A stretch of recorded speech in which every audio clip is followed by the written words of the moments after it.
السلام علیکم ناظرین، میں ہوں جبرار خان اور آپ دیکھ رہے ہیں پاکستان کی آواز یوٹیوب چینل۔ ناظرین، میرے ساتھ موجود ہے جہلمی، جن کو جہنمی بھی کہا جاتا ہے، انجینئر محمد علی مرزا صاحب۔ ان کے اوپر بہت سارے الزامات ہیں، بہت ساری باتیں ہیں، کہیں کبھی یہ بابوں کے خلاف بول رہے ہوتے ہیں، کبھی ان کو کہا جاتا ہے کہ صحابہ نو پہ گئے ہو، اور یہ جملے استعمال کیے گئے بہت بڑے سٹیجز سے۔ اور میں ایک صحافی ہوں، میرا تعلق، میری اپنی سوچ ہے، ان کی اپنی سوچ ہے، ان کا اپنا سوچنے کا انداز ہے۔ بہت سارے پوائنٹس ایسے ہو سکتے ہیں جہاں پہ ہم میچ نہ ہوں، شاید سارے ہی ہوں، لیکن سٹارٹ میں تو میں سے کچھ چیزیں پوچھوں گا جو کہ بڑی تلخ بھی ہوں گی، اور امید ہے کہ دیکھنے والے بھی تحمل سے دیکھیں گے اور چیزوں کو اینڈ تک لازمی انجوائے کریں گے۔ السلام علیکم انجینئر بھائی۔ جی وعلیکم السلام ورحمۃ اللہ وبرکاتہ، ولا حول ولا قوۃ الا باللہ، اللہم صلی علی محمد وعلی آل محمد۔ جی ویلکم جی، آپ بالکل پوری دلیری کے ساتھ جو آپ کا دل کرتا ہے آپ پوچھیں۔ ہم تو خود جب دوسرے لوگوں کو آڑے ہاتھوں لیتے ہیں تو ہم اس چیز کو ایکسپیکٹ کرتے ہیں کہ ہم سے بھی جو چاہے ہمارے بارے میں سوال پوچھے، بجائے یہ کہ ہمارے بارے میں آپ باقی لوگوں سے جا کے رائے لیں۔ یہ تو مرنے کے بعد ہے نا، جو بندہ زندہ ہے آپ کے سامنے موجود ہے، آپ اس سے جا کے پوچھ لیں کہ بھائی آپ کے بارے میں یہ سنا تو آپ کا کیا موقف ہے۔ تو انشاءاللہ میں ہر فورم کے اوپر اپنا مقدمہ لڑنے کے لیے تیار ہوں جی۔ اچھا انجینئر محمد علی مرزا صاحب، سب سے پہلی بات تو ذرا یہ بتائیں، لوگ آپ کو انجینئر کے نام سے جانتے ہیں، آپ کون سے انجینئر ہیں؟ اور سننے میں ہے کہ آپ 19ویں گریڈ کے افسر بھی رہے ہیں، تو ایک طرف آپ کہتے ہیں کہ میں لوئر مڈل کلاس کا تھا، لوئر مڈل کلاس سے آپ ڈائریکٹ افسر کیسے بن گئے؟ اور ساتھ آپ کو یہ بھی کہا جاتا ہے کہ ایجنسیوں نے اس فتنے کو لانچ کیا اور ایجنسیاں اس کی بینیفیشیئر ہیں، تو ذرا بتا دیں کہ آپ ایجنسی کے بندے بھی ہیں، 19واں گریڈ بھی ہے، اور بڑی آسانی سے 5-6 سوال آپ نے اکٹھے کر دیے۔ پہلی بات تو یہ کہ لوور مڈل کلاس یا مڈل کلاس کا اپر مڈل کلاس میں جانے کا پاکستان میں واحد ذریعہ جو ہے نا جی، وہ تعلیم ہے۔ میں اکثر اپنی ویڈیوز میں کہتا ہوں کہ تعلیم ایک ایسی چیز ہے جو پاورٹی سرکل کو توڑ کے آپ کو ہائر پوزیشن پہ لا سکتی ہے، ادروائز تو ایک کاروباری کا بچہ ہی کاروباری ہوگا، ایک عام غریب آدمی تو اوپر نہیں آ سکتا۔ تو میں نے میکینیکل انجینئرنگ کی ہوئی ہے آنرز کے ساتھ، اور میں اپنی یونیورسٹی کے ٹاپرز میں سے تھا۔ اس کے بعد جب میری جاب ہوئی ہے وہاں پہ بھی ہزاروں کینڈیڈیٹس تھے، تو اس وقت تو جو لوگ مجھے کہہ رہے ہیں نا میں ایجنسیوں کا ایجنٹ ہوں، تو میں ان کے فرقے سے تھا، میں کٹر قسم کا بریلوی تھا۔ اتنے کٹر تو خادم رضوی صاحب بریلوی نہیں تھے جتنا میں تھا۔ تو جب میری یہ جاب ہوئی ہے، اور میرا خیال ہے شاید اس پوزیشن میں ہوتا تو وہ جاب بھی نہ ہوتی، کیونکہ پھر تو کئی لوگ جو ہیں وہ میری فرقہ وارانہ اس چیز کو دیکھ رہے ہوتے ہیں۔ تو یہ تحقیق کا معاملہ تو پھر بہت بعد میں شروع ہے نا۔ میری جاب جو ہے وہ 2002 کے اندر فائنل میں نے جوائننگ دی تھی، 2001 میں میری سلیکشن ہوئی تھی۔ کون سے اسکیل پہ ہوئی تھی؟ اس وقت تو 17ویں اسکیل میں تھی۔ آفیسر پاکستان میں جتنے ہیں وہ 17 اسکیل میں جاتے ہیں، ڈاکٹرز ہوں یا انجینئرز، اور پھر ریگولرلی پروموشن ہوتے ہوئے میں 19 گریڈ تک پہنچا ہوں۔ 2014 میں 19 گریڈ میں چلا گیا تھا، اور آلموسٹ 15 سال سروس کی ہے۔ اس کے بعد میں نے ریٹائرمنٹ لے لی، اور ریٹائرمنٹ کوئی ایجنسیوں کا کوئی اس سے لینا دینا نہیں تھا، بس یہ دعوت کے حوالے سے مصروفیات ایسی تھی۔ اس وقت مجھے یہ ریٹائرمنٹ آفر کی گئی کہ آپ چونکہ ایک پبلک فگر بن چکے ہیں تو پیرلل میں آپ ایک ڈیفنس سینسٹیو آرگنائزیشن کے اندر ہیں، تو آپ بہتر ہے کہ ریٹائرمنٹ لے لیں۔ تو میں نے تو وہ کہنا نا کہ کبے نو لات پہ ہی تو کب نکل گیا، تو میرے لیے اپرچونٹی تھی، تو میں نے وہ آفیشیلی 15 سال کی سروس کے بعد آپ لے سکتے ہیں۔ لوگ تو جعلی طریقے سے لیتے ہیں، کوئی میڈیکل کیس بنا لیتا ہے، کوئی اور چکروں میں لے لیتا ہے۔ تو مجھے تو چونکہ انہیں آفر کی تھی، چونکہ میں ایک آپ سمجھ لیں ٹاپ لیول کے اوپر سرو کر چکا تھا، اور ڈاکٹر سمر مبارک مان اور ان کے بعد آنے والے جتنے سینئر ہمارے چیئرمین یا ڈی جیز وہ مجھے پرسنلی جانتے ہیں۔ میں یعنی وہاں پہ بریفنگ والا کام بھی کرتا تھا، یعنی آرگنائزیشن لیول کے اوپر اسپیکنگ پاور کی وجہ سے، تو مجھے سارے جانتے تھے، انہوں نے بڑی رسپیکٹ دی۔ آج بھی ان کے ساتھ اچھے تعلقات ہیں، اور اچھے طریقے سے سلسلہ اپنے آفس کے سارے کولیگز کے ساتھ جاری ہے۔ اس کا ایجنسیوں سے کوئی لینا دینا نہیں تھا، تو میں نے ریٹائرمنٹ لی ہے۔ اور اس کے بعد اگر وہ کہتا ہے میں ایجنسیوں کا بینیفیشری ہوں یا ایجنسیاں میری بینیفیشری ہیں، تو میرے بھائی میں تو اسٹیبلشمنٹ یا فوج کا جو کردار ہے ہماری پالیٹکس کے اندر یا مذہبی جماعتوں کے ساتھ، میں تو ہمیشہ اس کا مخالف رہا ہوں۔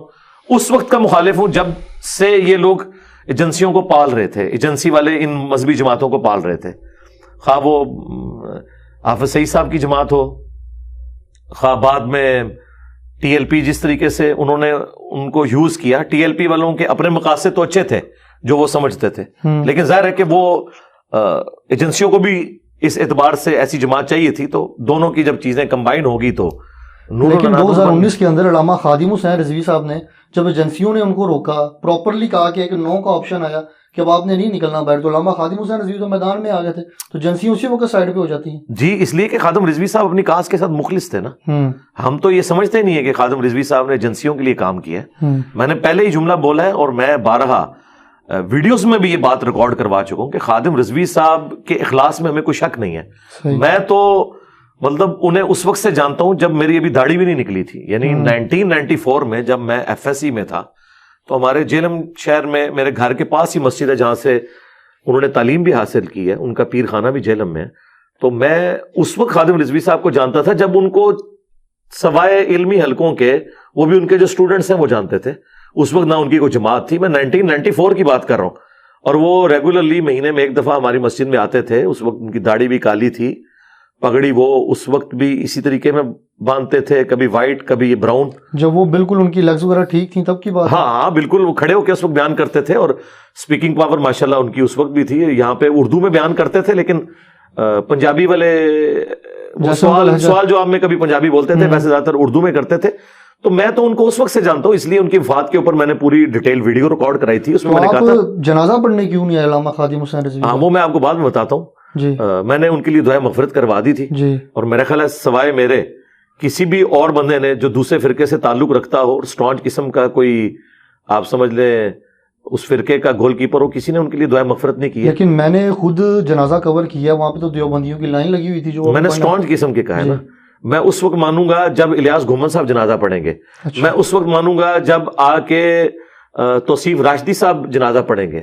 اس سے بڑھ کے جو دو بھائی ہیں لاہور کے, ابتسام علی ظہیر صاحب اور ہشام علی ظہیر, جو ان کے سپورٹر بھی رہے, انہوں نے دعائے مغفرت نہیں کی. میں نے تو ویڈیو میں کہا کہ ان کے لیے دعائے مغفرت کر دیں تو میں مان لوں گا, تو انہوں نے دعائے مغفرت پھر بھی نہیں کی. لیکن ٹی ایل پی کی آڈینس کے اندر جو ابتسام الہی اور جو ان کے بھائی ہیں, جب انہوں نے یہ دھرنا کیا ختم نبوت کے اوپر, تو انہوں نے تو ساتھ دیا ان کا. تو ختم نبوت کے جو وہ دھرنا تھا ان کا, میں نے کبھی یہ نہیں کہا کہ انہوں نے ذاتی کاز کے لیے ایسا کیا ہے.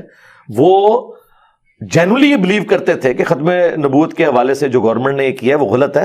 ایجنسیز نے اس موقع کو غنیمت جانا, کیونکہ ایجنسیز بھی اس وقت کی پولیٹیکل گورنمنٹ کو ویک کرنا چاہتی تھی. اب تو خیر عمران خان صاحب کے اترنے کے بعد تو اب سارے راز کھل چکے ہیں نا کہ کیا کچھ ہوا تھا.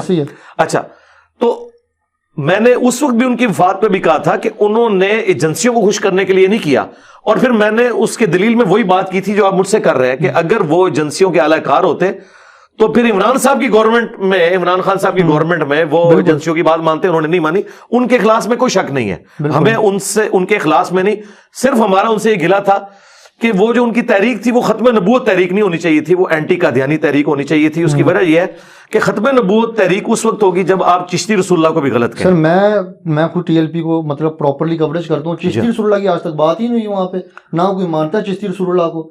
آپ بھی ہر ویڈیو کے اندر ہم سن رہے ہوتے ہیں چشتی رسول اللہ, یہ چشتی رسول اللہ پارٹی ہے, لیکن ایسا کچھ ہے ہی نہیں. نہیں, وہ اس لیے وہ تو کبھی آپ تبلیغی جماعت کے اجتماع میں بھی نہیں سنیں گے اشرف علی رسول اللہ پارٹی. تو بریلوی تو سارے انہیں اشرف علی رسول اللہ پارٹی مانتے ہیں. کیوں مانتے ہیں؟ اور خود احمد بریلوی صاحب نے جو حسام الحرمین لکھی ہے اور ان پہ کفر کے فتوے لگائے ہیں, وہ انہی گستاخانہ عبارتوں کے اوپر لگائے ہیں, تو بریلوی تو مانتے ہیں نا. خود تو نہیں کوئی اپنے آپ کو کہے گا, تو کیا دیوبندیوں نے ماننا شروع کر دیا میں نے وہاں پہ کافی لوگوں سے پوچھا, بڑے علماء کا نام سے پوچھا, وہ کہتے ہیں ہم تو چشتی رسول اللہ کو ٹھیک سمجھتے ہیں. ہاں ادھر بھی آ جائے نا, وہ ٹھیک سمجھتے نہیں ہیں. تو ان سے یہ پوچھیں کہ یہ مناظرے کیوں لڑتے رہے ہیں بریلویوں کے اور اہل حدیث کے جو مناظرے ہوئے ہیں اس میں باقاعدہ بریلویوں نے چشتی رسول اللہ کو ڈیفینڈ کیا ہوا ہے. کس نے مناظرہ لڑا؟ مناظرہ لڑا تھا وہ نوری صاحب نے, وہ جو کہنا میں قلعہ ٹھوکاں گا, وہ جو گندا قسم کا مناظرہ یوٹیوب پہ مشہور ہے. دونوں طرف جو روڈ لینگویج یوز ہو رہی ہے, ایک طرف وابی بیٹھا ہوا ہے, ایک طرف بریلوی بیٹھا ہوا ہے, اس میں وہ مولوی بیٹھے ہوئے سارے بیچ میں, اور وہ چشتی رسول اللہ کو ڈیفینڈ کر رہے ہیں اور کہہ رہے ہیں وہ خاص حالت میں تھے. صحیح, ہاں تو وہ ڈیفینڈ کرتے ہیں اس کو. اور میں نے ان کو یہ کلیئر کٹ بتایا کہ اللہ کے بندو, تمہارے احمد بریلوی صاحب نے صبا سنابل جس کتاب کی تعریف کی ہے اس کے اندر چشتی رسول اللہ موجود ہے, اور فتاوی رضویہ میں اعلیٰ حضرت نے لکھا ہے کہ یہ کتاب رسول اللہ کی بارگاہ میں مقبول ہے. اس وقت سے تو ان کو پسو پڑ گئے ہیں. تو کوئی بندہ جڑا بڑھے نا اور کہ اعلیٰ حضرت نے غلط کیا ہے, ان کو نہیں پتا چلا. اور مجھے بتائیں, لاہور سے تحریک لبیک نکلی ہے, لاہور ہی سے چشتی رسول اللہ ان کے اپنے فرقے کے لوگ پرنٹ کر رہے ہیں. تو وہ جا کے ادھر کیوں نہیں دھرنا دیتے؟ اگر لبیک والے کہہ دیں کہ ہمارا چشتی رسول اللہ پارٹی سے کوئی تعلق نہیں ہے پھر؟ ہاں وہ یہ کہیں کہ چشتی رسول اللہ، اس طرح نہیں، میں چونکہ اعلیٰ حضرت کا ماننے والا ہوں اس فیلڈ میں، تو میں اعلیٰ حضرت والی بات کروں گا. وہ یہ کہیں گے چشتی رسول اللہ پڑھانے والے، اس کے حق میں مناظرے کرنے والے، اس کو چھاپنے والے، ٹھیک ہے، اس کو بیچ کے کمائی کھانے والے، یہ سب کے سب جو ہے نا وہ کافر ہیں، ٹھیک ہے، اور ہم ان سب سے اعلان برات کرتے ہیں. یہ کریں تو میں اگلی مور جو ہے وہ کرین کے اوپر لگا دوں گا. تو اور ٹائم قیامت تک ہے، وہ کبھی بھی نہیں کہیں گے. یہ جو الیکشن ہونے والے 2023 میں، اس میں مور کس پہ لگا؟ میں کرین پہ لگا دوں گا نا، اگر وہ ان گستاخانہ عبارتوں سے اعلان برات کر دیں. اور لیکن اس طریقے سے کریں جو اعلیٰ حضرت نے سکھایا ہے.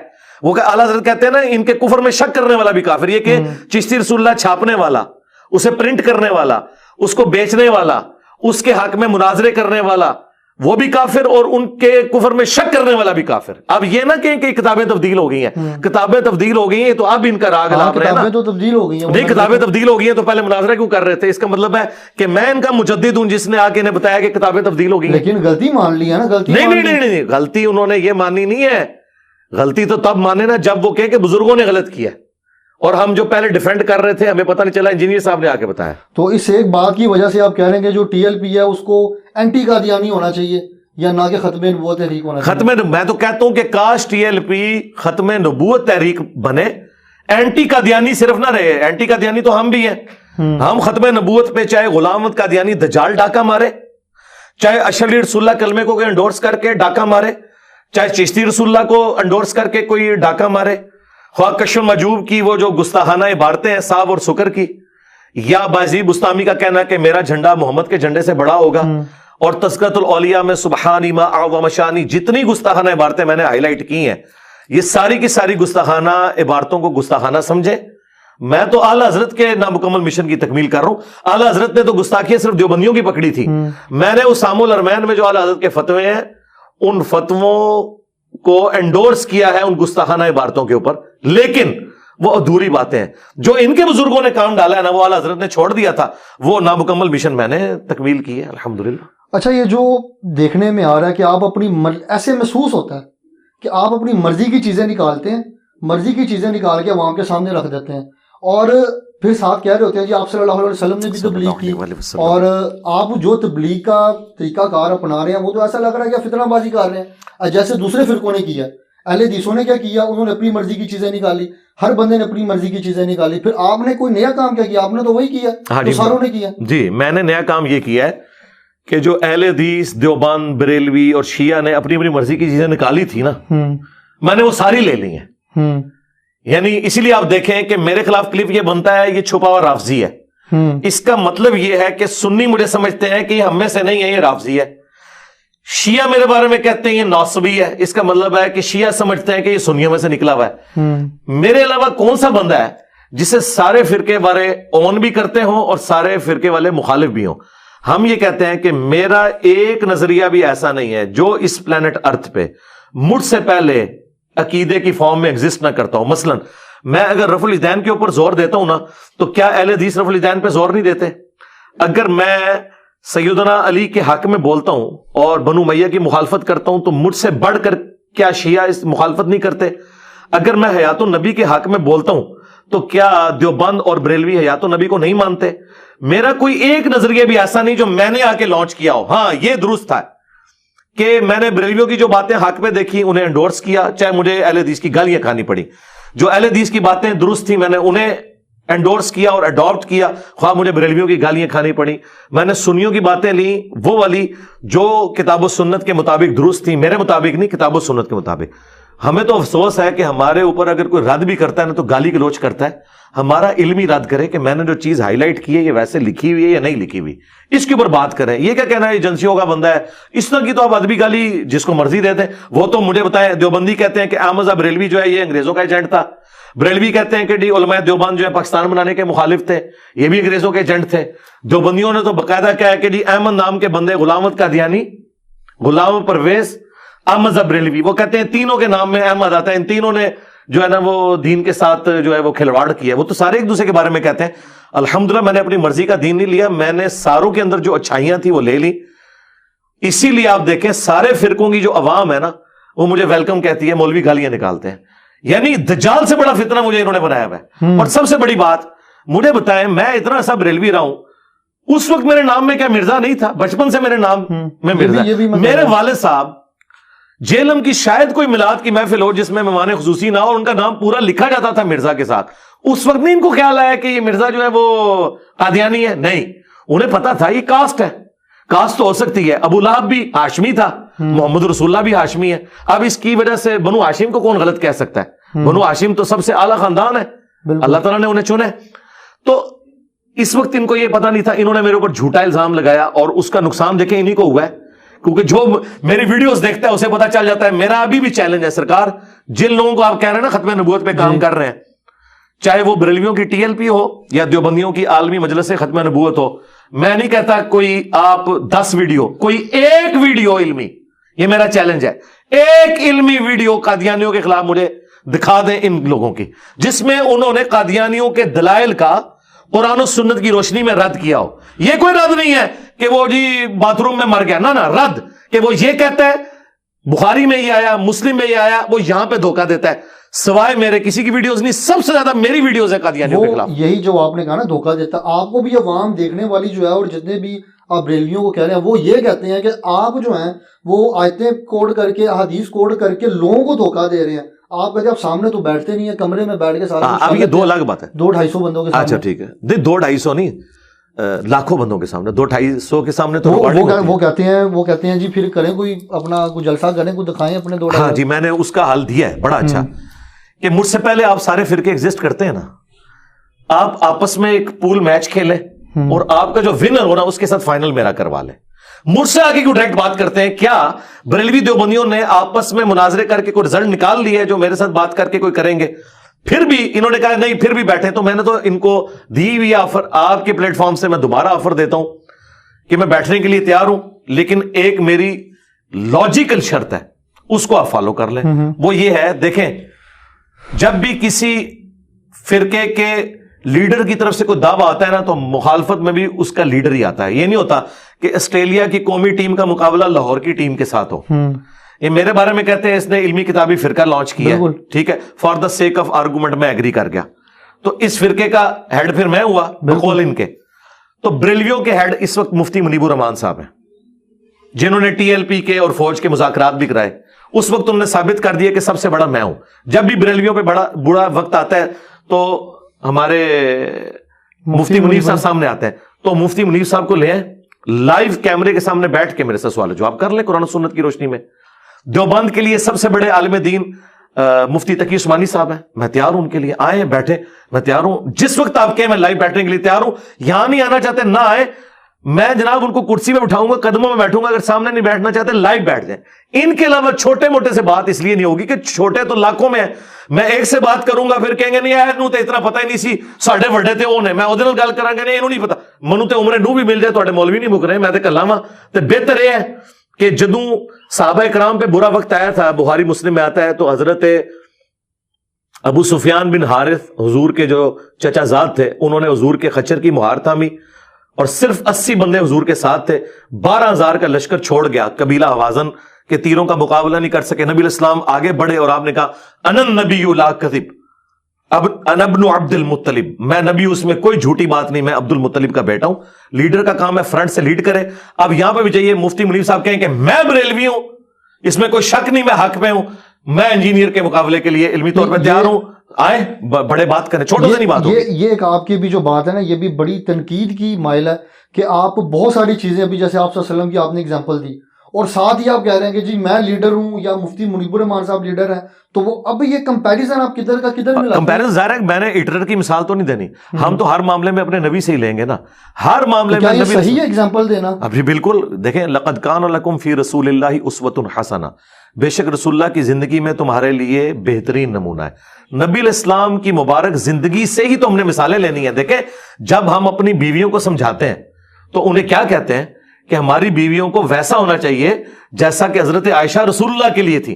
تو اس کا قطعاً یہ مقصد نہیں کہ میں اپنے آپ کو نبی کی جگہ رکھ رہا ہوں اور اپنی بیوی کو حضرت عائشہ کی جگہ. نہیں, نبی تو ہمارے لیے رول ماڈل ہیں, ہم ہر مثال ان کی زندگی سے دیں گے. ہم جب کہتے ہیں ہماری بیٹیاں فاطمہ جیسی ہونی چاہیے, یعنی فاطمہ کو فالو کریں, اس کا یہ مطلب نہیں کہ ہم فاطمہ کے مرتبے پہ رکھ رہے ہیں, ٹو فالو. تو یہ میں نے کہا کہ نبی علیہ السلام نے لیڈر ہونے کا ثبوت دیا ہے کہ 12,000 کا لشکر حضور کو چھوڑ گیا ہے, آپ اکیلے آگے بڑھے ہیں 80 بندوں کو لے کے, اور آپ یہ رجس پڑھتے ہوئے جا رہے ہیں. اب یہاں پہ بھی چاہیے کہ مفتی منیب کے ساتھ کوئی بھی نہ کھڑا ہو, وہ اکیلا رجس پڑھے اور کہ میں اپنے فرقے کے دفاع کے لیے انجینئر, تو دجال سے بڑا فتنہ ہے. یہ تو یہی کہتے ہیں, وہ کہتے ہیں جی دجال تو چھوٹا فتنہ ہے. میں نے ویڈیو کلپس دیکھے ہیں بریلوی علماء کے, وہ کہتے ہیں دجال تو چھوٹا فتنہ ہے, یہ بڑا فتنہ ہے. کیوں؟ انہیں سمجھ لگی ہے کہ دجال نے تو شعبدہ بازیاں کرنی ہیں, انجینئر صاحب تو ہمارے بزرگوں کی کتابوں سے ہمیں ننگا کر رہا ہے, یہ تو ہمارے پلے کوئی شے نہیں رہنی, کیونکہ یہ بخاری مسلم میں نے تو نہیں لکھوائی ہیں, یہ تو ان کے مدارس میں تھی, بات میری نکل آئی. تو یہ بتائیں نا, وہ کہتے ہیں جو بخاری مسلم ہے وہ بغیر استاد کے انجینئر, وہ کیا کہتے ہیں اپنے استاد بتا دے کون کون سے. میرے استاد احمد صاحب بریلوی صاحب ہیں. آپ احمد رضا بریلوی صاحب کی غلطیاں نکال رہے ہوتے ہیں, کبھی ان کو کہہ رہے ہوتے ہیں اس پہ لعنت کر دی, اس پہ لعنت کر دی. نہیں, غلطیاں جو ہے وہ اپنی جگہ ہے. میں صرف ایک شخص کو معصوم مانتا ہوں جس کی قبر مدینے میں صلی اللہ علیہ وسلم, اور یہی اہل سنت کا عقیدہ ہے, ہم کسی کو معصوم نہیں مانتے. احمد صاحب بریلوی صاحب میرے استاد ہیں, میں نے قرآن ان سے پڑھا ہے. اب آپ سوچ رہے ہوں گے احمد صاحب بریلوی تو 1921 میں فوت ہوئے, میں 1977 میں پیدا ہوا, روحانی طور پہ پڑھا ہے. کیونکہ اگر بازید بستامی کے مرنے کے 60-70 سال کے بعد ابو الحسن خرقانی ان کا روحانی مرید ہو سکتا ہے, جس نے ان کو نہ دیکھا, اس کے ابے نے بھی شاید نہ ان کو دیکھا ہو, تو میں روحانی مرید نہیں ہو سکتا احمد صاحب بریلوی صاحب کا. لیکن یہ تفنن کے طور پہ تھا. احمد صاحب بریلوی صاحب نے اردو میں جو ترجمہ کیا ہے کنز الایمان, وہ انہوں نے کمائی کرنے کے لیے نہیں کیا, انہیں تو عربی آتی تھی, انہوں نے اس لیے کیا تاکہ ہماری عوام الناس تک یہ بات پہنچے کہ قرآن میں کیا لکھا ہے. تو احمد صاحب بریلوی سے بہتر ترجمہ نہ خادم رضوی صاحب کر سکتے ہیں, نہ ڈاکٹر تعلق قادری کر سکتے ہیں, نہ کوئی عالم دین اور بریلویوں کا کر سکتا ہے. احمد صاحب بریلوی سے بہتر ترجمہ کوئی نہیں نہ کر سکتا. میں نے ان کا ترجمہ پڑھا گویا کہ میں نے احمد صاحب بریلوی سے ڈائریکٹ قرآن پڑھا. تو آپ کس طرح کہہ رہے ہیں کہ میں نے بغیر استاد کے پڑھا ہے؟ بخاری مسلم کے تراجم اگر میں پیش کرتا ہوں, میں نے غلام رسول سعیدی صاحب کی صحیح مسلم جو 6 جلدوں میں چھپی ہوئی ہے, 7 جلدوں کے اندر, وہ پڑھی ہے. اور غلام رسول جو رضوی صاحب تھے 13 جلدوں میں بخاری لکھی ہے, میں نے وہ پڑھی ہے. میں نے استادوں سے ہی پڑھا ہے, کیونکہ استادوں کو عربی آتی تھی, انہوں نے اردو میں جو شروحات لکھی ہیں وہ میرے لیے لکھی ہیں. تو ہمارا سٹیٹس وہی ہے جو صحابہ کرام بغیر پڑھے لکھے حضور کی عربی بات سن کے سمجھ لیتے تھے کہ یہ کیا بات ہے, حالانکہ لکھنا پڑھنا نہیں جانتے تھے. احمد صاحب بریلوی صاحب کا اردو ترجمہ سن کے آپ اور میں ڈائریکٹ سمجھ سکتے ہیں کہ اعلیٰ حضرت نے جو قرآن کا ترجمہ کیا, قرآن میں یہ لکھا ہوا ہے. کیا ایاک نعبد و ایاک نستعین کا ترجمہ احمد صاحب بریلوی نے یہ کیا, یا شیخ عبد القادر جیلانی المدد انہوں نے ترجمہ کیا ہے, اے اللہ ہم تیری ہی عبادت کریں اور تجھی سے مدد چاہیں. پریکٹیکلی وہ بے شک بابوں کو پکارتے رہے ہوں, قرآن میں انہوں نے ترجمہ ٹھیک کیا, تو میں اعلیٰ حضرت کی بات مان رہا ہوں, میں ان کا روحانی خلیفہ ہوں. چلیں, پہلا استاد احمد رضا بریلوی صاحب ہو گئے, اور باقی بس بتائیں. غلام رسول سعیدی صاحب 2, اور غلام رسول رضوی صاحب 3, پیر نصیر الدین نصیر صاحب 4, ہاں جی, ڈاکٹر اسرار صاحب 5, ہاں 5 استاد. غلام رسول اپنا بولنا اسحاق صاحب, ڈاکٹر تعلق قادری صاحب, بے شمار. جس سے میں نے الیاس قادری صاحب, جس سے جو پازیٹیو چیز میں نے سیکھی ہے. ویسے تو یہ کہتے ہیں جو بندہ آپ کو ایک حرف بھی سکھا دے وہ آپ کا استاد ہے, بالکل, وہ سارے استاد ہیں ہمارے. اچھا, یہ ابھی آپ نے مولانا الیاس قادری صاحب کی بات کی, پہلے آپ ان کی جماعت میں تھے, جب آپ ان کی جماعت میں تھے تب تک وہ ٹھیک تھے, اور تب تک آپ یہ بھی بات, ان کی کچھ باتوں کو بھی آپ فالو کرتے ہوئے نظر آئے. اب لوگ کہتے ہیں کہ جس نے اپنے استاد کے خلاف ہی کھڑا ہو گیا یہ بندہ. پہلے باتیں استاد کی ساری ٹھیک لگتی تھی اسے, پہلے جو کہتے تھے استاد صاحب جی ہاں جی ٹھیک ہے, مریدوں کی طرح صحیح اس کو کر رہے تھے. اب اچانک ہی اٹھا اور ساری باتیں نہیں, اچانک نہیں ہوا. میں نے جب دیکھا کہ میرے استاد صاحب مجھے وہ باتیں بتا رہے ہیں جو اس شخص کی تعلیمات سے ٹکراتی ہیں, کہ جس شخص کی محبت میں نے اپنے استاد سے محبت کی تھی, یعنی کہ رسول اللہ صلی اللہ علیہ وسلم, تو ہم نے تو یہی سیکھا ہے کہ بڑے سے بڑا بھی کوئی بزرگ ہو, اگر وہ رسول اللہ کے خلاف چلتا ہے تو اس کی پھر اس معاملے میں تو عزت نہیں ہوگی. ہیومن ڈگنیٹی میں آپ بے شک عزت کریں. رہ گئے الیاس قادری صاحب, تو الیاس قادری صاحب کی جو باتیں صحیح ہیں وہ آج تک ہم لے کے چل رہے ہیں. یہ پگڑی آپ کو جو نظر آ رہی ہے الیاس قادری صاحب صحیح, ہم نے یہ اس وقت سے, میں یہ کٹ والی پگڑی پہنتا ہوں جب سے وہ پہن رہے, تو ہم بھی انہی سے سیکھی ہے. اس کے علاوہ کرتا شلوار میں نے اس وقت سے سلوار ہوں, اور ابھی تک اسی طریقے سے سلوار ہوں. میں وہ دوسرے والا نہیں, یہ آپ کے کالر والی نہیں پہنتا, حالانکہ میں اسے جائز سمجھتا ہوں.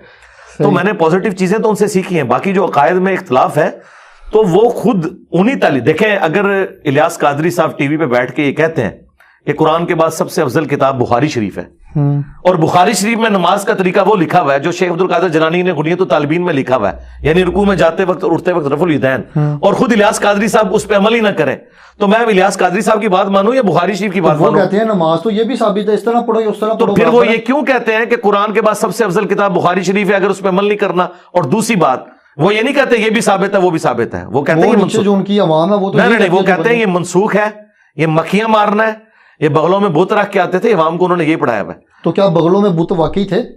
میں تو کہتا ہوں یہ اگر ہمیں کوئی حدیث دکھا دینا دنیا کی کسی کتاب میں, خواہ جھوٹی لکھی ہوئی ہو, ہم رفع دین چھوڑ دیں گے. اور دوسری بات, الیاس قادری صاحب اپنے آپ کو قادری کہتے ہیں, یہ قادر آپ کو پتہ ہے کس کی نسبت ہے؟ عبد القادر جیلانی کی. ان کی غنیۃ الطالبین میں تو نماز کا طریقہ رفع الیدین کے ساتھ لکھا ہوا ہے. تو الیاس قادری صاحب اپنے پیر کے مطابق نہیں چل رہے تو مجھ سے کیوں ڈیمانڈ کرتے ہیں کہ میں اپنے پیر کے مطابق چلوں؟ وہ تو خود اپنے پیر کے باغی ہیں. ہاں اچھا, یہاں پہ آپ نے بات کی کہ اگر مجھے یہ چیز دکھا دی جائے, یہ بات ایک بار آپ نے پہلے بھی کی تھی, اگر مجھے یہ میرے خیال سے کوئی 10 سال شاید پرانی بات ہے, میں نے وہ کلپ سنا تھا, اس کے اندر آپ نے کہا تھا کہ اگر مجھے کوئی دکھا دے رفع دین وہ بت میں رکھ کے آتے تھے, تو میں اس کا فرقہ جوائن کروں گا. جی دکھا دیں, اگر یہ چیز دکھا دی تو جی ہاں جی ٹائم قیامت تک ہے, سارے کوشچن کر کے دیکھ لو. صحیح. اچھا, یہ جو آپ کی اکیڈمی چل رہی ہے اس کا اینڈ کیا ہے؟ جب ظاہری بات ہے میں نے بھی ایک دن جانا, آپ نے بھی جانا, سب نے جانا, جب آپ کی مطلب ڈیتھ ہو جاتی ہے اس کے بعد کیا یہاں پہ کوئی اور انجینئر آ کے بیٹھ جائے گا یا کوئی شاگرد بیٹھ جائے گا؟ کوئی بھی نہیں بیٹھے گا انشاءاللہ. یا پھر اس طرح کوئی معاملہ شروع ہو جائے کہ ہر شہر کے اندر ایک اکیڈمی کھل گئی ہے, ہاں جی آجو ادھر آجو, وہی کائی جو انجینئر محمد علی مرزا کے تھے وہی ہمارے ہیں, وہی اکیڈمی آپ کے نام سے ہر جگہ کھل جائے گی. دیکھیں یہ کیا معاملہ ہے؟ یہ تو اس صورت میں ہوتا نا اگر میں اپنی زندگی میں ایک کام ڈالتا. آپ کو دیوبند اور بریلویوں کی مسجدیں اور مدرسے جو نظر آ رہے ہیں نا, ان کے بانیوں نے اپنی زندگی میں یہ سارے مدارس بنائے ہیں اور اس نام کے اوپر ڈگریاں ایشو کی ہیں, اس نام پہ مسجدیں بنائی ہیں. تو میں نے ابھی 14 سال آلموسٹ 15واں سال شروع ہو چکا ہے, نہ کوئی مسجد بنائی نہ کوئی چندہ بک بنائی, انہی کے پیچھے نمازیں پڑھتا ہوں, انہی کو چندے دیتا ہوں. کوئی فرقہ لانچ نہیں کیا, کوئی اکیڈمی نہیں بنائی جس میں آگے لوگ تعلیم حاصل کریں. یہ اکیڈمی تو اس کا نام ہے, یہاں پہ اسٹوڈیو ریکارڈنگ ہوتی ہے اور لوگ آ کے مجھ سے ملاقات کرتے ہیں, اور اس کے بعد یہ اتوار والے دن ہی بند ہو جاتی ہے, پھر اگلی اتوار کو کھلتی ہے. ہم نے کسی شہر میں کوئی اس طرح کی برانچ نہیں بنائی ہوئی. اور دوسرا آپ نے کہا ادھر آ کے کون بیٹھے گا؟ میرے بھائی میں یہاں پہ جو بیٹھا ہوں وہ کسی کی سیٹ پہ تو نہیں بیٹھا نا. نہیں, کسی کی سیٹ پہ. اچھا, اب آپ سمجھیں, اللہ تعالیٰ اپنے بندوں کو اٹھاتا ہے. مولانا مودودی رحمہ اللہ دنیا سے تشریف لے گئے, ان کی سیٹ کے اوپر ان کی جماعت میں سے کوئی بندہ نہیں آ کے بیٹھ سکا جو وہ علمی کام کرتا ہے جو ڈاکٹر اسرار نے کیا. تو وہ اللہ تعالیٰ نے ان کو اٹھایا. مولانا اسحاق صاحب ان کی لیگیسی کو آگے لے کے چلے, مولانا مودودی کی, وہ فیصلہ آباد میں تھے.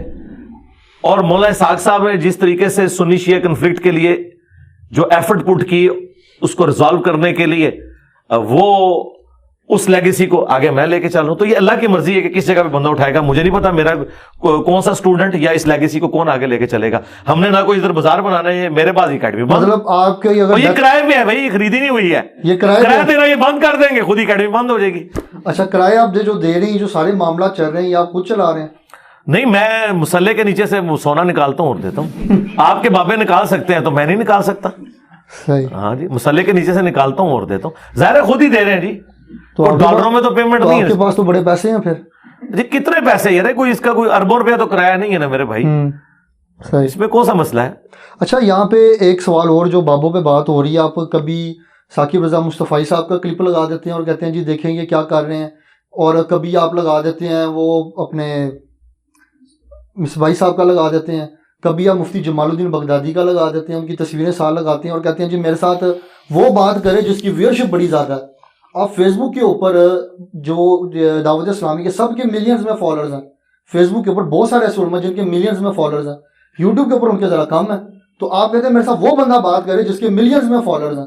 وہ میں نے آپ کو شروع میں کہہ دیا نا کہ جو بڑا ہے نا وہ آئے, کیونکہ ختم نہیں ہوں گے نا. یعنی اگر میں چھوٹوں کے ساتھ بیٹھتا ہوں وہ کہیں گے یہ تو عالم ہی نہیں ہے. مفتی حنیف قریشی صاحب کو کیا جلالی صاحب عالم مانتے ہیں؟ وہ تو دونوں ایک دوسرے کو ناسبی اور رافضی کہتے ہیں, تو کیسے بیٹھ سکتے ہیں؟ ایک بندہ جس پہ سارے متفق ہیں نا وہ مفتی منیب الرحمان ہے, اور وہ سب سے بڑا ہے. وہ میں نے آپ کو پہلے جواب دے دیا. اب یہ جو آپ نے کہا نا میں کلپ لگاتا ہوں, کلپ میں اس لیے لگاتا ہوں ساتھ کہ آپ کو بتاؤں کہ دیکھیں, ایک طرف تو ہمیں نبی الاسلام کی تعلیمات بخاری مسلم میں اما عائشہ روایت کر رہی ہیں کہ نبی الاسلام نے کبھی کسی غیر محرم عورت کو بیعت کے لیے ہاتھ نہیں لگایا. اور ثاقب رضا مصطفی صاحب کہہ رہے ہیں کہ ان کے پیر صاحب جو ہیں وہ مینارے سے چل پڑے اور اس عورت کو چبارے سے پھینکا گیا اور انہوں نے مریدنی کو کیچ کیا. اب جب وہ غیر محرم عورتوں کو آگے پیر کیچ کر رہا ہے تو میں یہ بتاؤں گا نا کہ یار یہ دیکھو یہ کس بزرگ کے ماننے والے ہیں. اسی طریقے سے جب آپ یہ بتاتے ہیں کہ شیخ عبد القادر جیلانی نے، الیاس قادری صاحب نے لکھا ہے کہ انہوں نے نگاہ مار کے اپنا مرید جلا دیا کیونکہ لوٹے کی ٹوٹی قبلہ رخ نہیں تھی، تو میں نے آپ کو بخاری مسلم سے بتانا ہے کہ انس ابن مالک کہتے ہیں میں نے 10 سال حضور کو وضو کروایا، آپ نے کبھی مجھے ڈانٹا بھی نہیں ہے. آپ کے پیر، آپ کا دعویٰ ہے کہ رسول اللہ کے طریقے پہ ہیں، وہ تو مرید جلا دیتے ہیں. اس مرید نے تو پوری زندگی آپ کی مریدنی اس لیے بنایا تھا، وہ مریدگی کی تھی کہ اس کا خاتمہ ایمان پہ ہو، خاتمہ پیر کے ہاتھوں ہی ہو گیا. اور کہتے ہیں نہیں پھر انہوں نے لوٹے کی طرف دیکھا، لوٹا بھی سیدھا ہو گیا. پہلے ہی لوٹا سیدھا ہو گیا. تو اڈا پیر ہے زمانے جو ہوتا میں 302 کٹانی سی ہوتے کہ انہیں بندہ مارے بغیر کسی وجہ سے. یہ کوئی وجہ ہے کہ آپ بندہ مار دیں؟ تو جب آپ یہ کام کرتے ہیں تو ہم تو بتائیں گے نا یار یہ دین کون سا پیش کر رہے ہیں. اور پھر وہ آپ کے وہ جو پیر مصباحی صاحب، پیر مفتی جمال الدین بغدادی، ان کو تو چھوڑ دیں، ان کو تو عالم بھی نہیں یہ لوگ مانتے ہیں. مصباحی صاحب وہ کہتے ہیں میں اپنے رب سے توفیق مانگ رہا ہوں کہ انشاءاللہ میں نے اس کا رد ضرور کرنا ہے. میں ان کو 3 سال سے کہہ رہا ہوں کہ چلیں یار آپ ذرا درویش آدمی ہیں، آپ کی مجھے گفتگو کا انداز بڑا پسند ہے، اگرچہ آپ نے مجھے گالیاں بھی دی ہیں، تو چلیں آپ آ جائیں. توفیق جیل میں انہوں نے کل بھی آنا ہے جلسے میں، 3-4 بار جلسے میں آ چکے ہیں، میرا ذکر تک نہیں کرتے ہیں. میں تو کہتا ہوں ذکر کریں اور میری باتوں کا جواب دیں. انہوں نے کہا کہ تو بھی بتا کیمرے کے سامنے بازید کیا ہے. میں بھی بتاؤں گا. تو میں نے تو بتا دیا ہے کہ بازید کہتا تھا کہ میرا جھنڈا رسول اللہ سے بڑا ہوگا. اب یہ بتائیں کہ بازید کی کون سی خوبی انہیں نظر آئی ہے، اور یہ انہوں نے خود چھاپی ہوئی ہے ان کے بزرگوں نے. تو ہم ان کی کتابوں سے انہیں جو ہے وہ بتا رہے ہیں ان کی پکچر.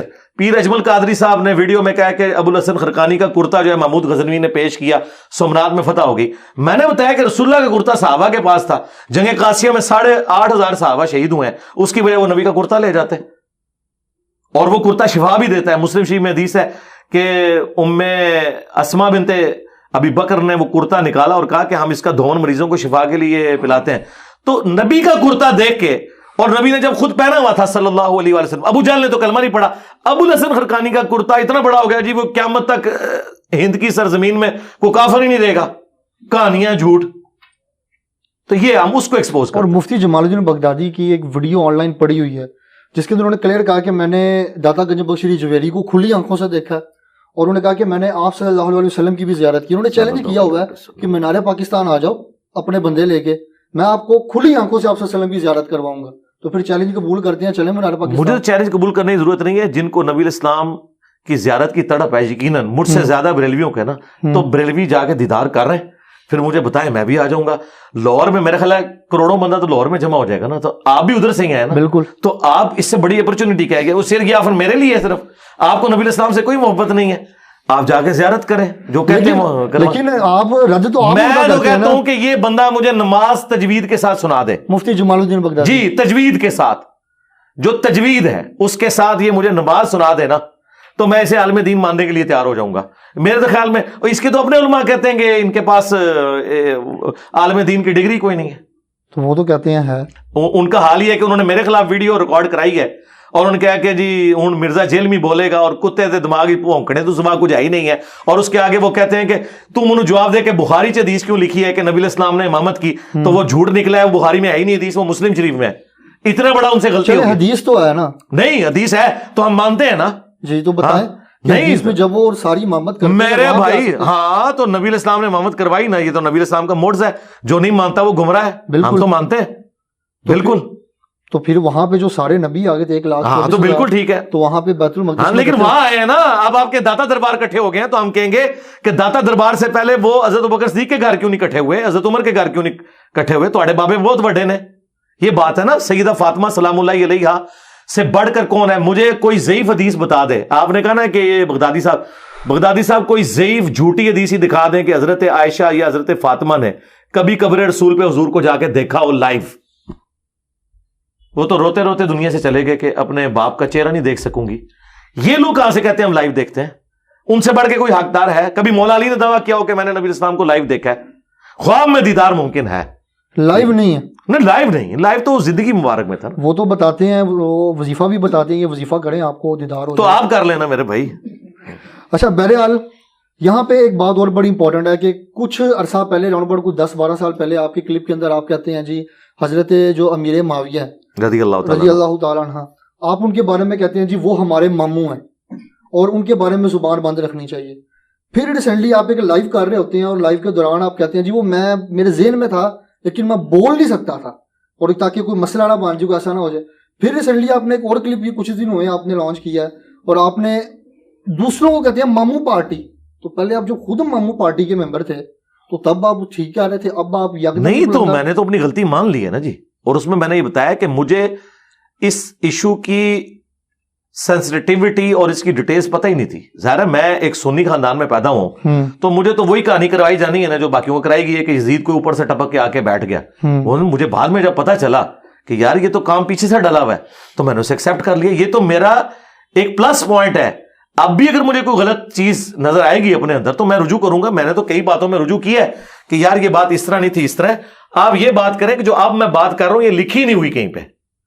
ہاں یہ بات کریں، بتا دیں کچھ لائک جیسے آپ 2812 کی بات کرتے ہیں اور اس کے اوپر اور آپ بات کرتے ہیں 4230 کی، اس کے اندر ایک پراپر آپ سب کا لفظ موجود ہے، صحیح مسلم کے اندر موجود ہے 6229. ہاں 6229 اور 6 آگے 330 پہ بھی چلی جاتی ہے. تو اب یہاں پہ جو ہیں عرفان شاہ مشہدی صاحب وہ اس حدیث کو ایکسپلین کرتے ہیں اور کہتے ہیں جی یہاں پہ جو سب کا مطلب ہے یہ کچھ اور ہے، کچھ اور سینس ہے. آپ باتیں ادھر کی حدیث اٹھا کے کبھی آپ دوسری کتابوں سے اٹھا کے اسے میچ کرنے کی ضرورت نہیں میرے بھائی. صحیح مسلم 6229 حدیث کھول لیں، اس میں سب کا ترجمہ خود ہوا ہے، امام مسلم نے نقل کیا. وہ کہتے تھے لعن اللہ ابو تراب، ابو تراب علی ابن ابی طالب پر لعنت. جب لعنت کا لفظ موجود ہے تو کس نے دی تھی لعنت؟ بنو مروان نے، بنو امیہ نے. تو بنو مروان ذمہ دار ہوا نا، تو یہاں پہ حضرت معاویہ نہیں، وہ حضرت معاویہ والی علیحدہ سے حدیثیں ہیں. بات یہ کہ پہلے تو یہ مقدمہ مانے نا جو انہوں نے پبلک کو جھوٹ کیا ہوا تھا مشہور کہ بنو امیہ کے دور میں حضرت علی پہ لعنت نہیں ہوتی تھی. یہ سب کا مطلب جو ہے تنقید ہے، لعنت نہیں ہے. تو ہم نے نہیں تو میں نے لعنت کا لفظ بتا دیا نا.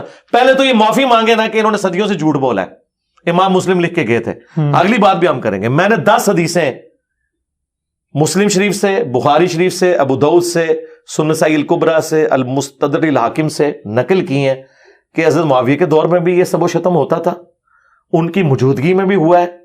اب تو یہ مان گئے، یہ کہتے ہیں مغیرہ ابن شعبہ رضی اللہ تعالیٰ عنہ نے کیا ہے لیکن حضرت معاویہ نے نہیں کیا، ان کے سامنے ہوا ہے. ہم کہتے ہیں روکا کیوں نہیں؟ یہ پورے کا پورا سسٹم یہ سب کو پتا ہے اور اہل سنت تو نقل کرتے آئے ہیں. یہ جلال الدین سیوطی کو اتنا کوٹ کرتے ہیں، اس نے خود تاریخ الخلفاء میں یہ بات لکھی ہے کہ یہ سب کچھ ہوتا تھا، عمر بن عبدالعزیز نے ختم کروایا. یہ سب کا ترجمہ، یہ جو کہتے ہیں ہم تنقید کرتے ہیں، ہم تو اس سے آگے جا چکے ہیں.